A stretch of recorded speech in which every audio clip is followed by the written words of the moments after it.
Good day everyone, we are the Group 1 and today we are presenting our design thinking project. So I'm Carl Singante. I'm Akil HK, I'm journalist Group 1, and we are the Group 1. Empathize. According to our interview, in empathy encompass the ability to sense other people's emotions and be able to imagine that what someone else might be thinking or feeling. Studies also shows that these skills can be learned and that people can increase or restrict their natural empathic abilities. And an empathy statement is simply using these skills when talking and interacting with others, and it could be through a phrase or a sentence. Research often talk about two types of empathy. First is effective empathy, which is also about the sensations and feelings we get in response to others' emotion, and cognitive empathy, sometimes called perspective talking, which refers to our ability to identify and understand other people's emotions, and also cognitive empathy plays a huge role in sales and customer service, in particular when customers have a problem or complaint. Using the empathic statements, being patient and showing consideration will help your teams better understand customers and concerns and resolve their issues faster. Here in empathize sa among pag-interview, ang empathiya nga among nakalap or nakuha, nagpamatuod, isip, usa ka influensya sa matag dapog sa matag isa, usa. Ang example ani ang respeta sa matag customer or matag tao, ang pag-deliver sa istorya sa isa ka tao, isip manager or sales stock, isip ako isa ka salesman, na dapat aware o maayo yung pag-deliver sa inyong kaulingon sa pagsabot sa mga customer sa ilang mga storya o sa inyong storya na pagpasa sa ilaha. O sa po imong presensya o pasensya. And then, mo kini ang isa ka example, isip manager o sales stock or agente sa isa ka kumpanya.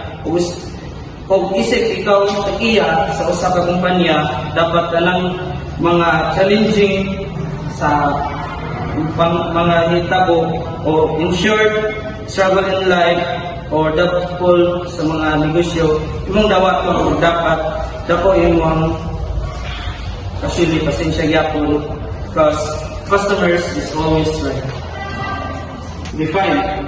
Ang exact points is ang business, kinahanglan dapat nila i-prioritize ang quality sales over quantity by focusing on prospects with genuine interest, engaging the sales team in research and customer interaction, and emphasizing repeat business and customer loyalty through targeted strategies and incentives to enhance growth and reduce costs. AJ. During a part, dapat i-prioritize ang quality sales leads by adopting a customer-centric approach, which includes personalized consultations, customized recommendations, and addressing specific customer needs, alongside implementing a loyalty rewards program that offers incentives for repeat business and incorporates customer feedback for continuous improvement. Everyone, so some of the type at Benchmark, we believe every customer deserves personalized experience that rewards their loyalty. That is why we are excited to introduce our unique loyalty rewards program for you to enjoy and maximize every purchase. Loyalty rewards program is a point-based system where customer can earn rewards for every purchase. Points can be used to redeem discounts, exclusive products, or free services based on their preferences.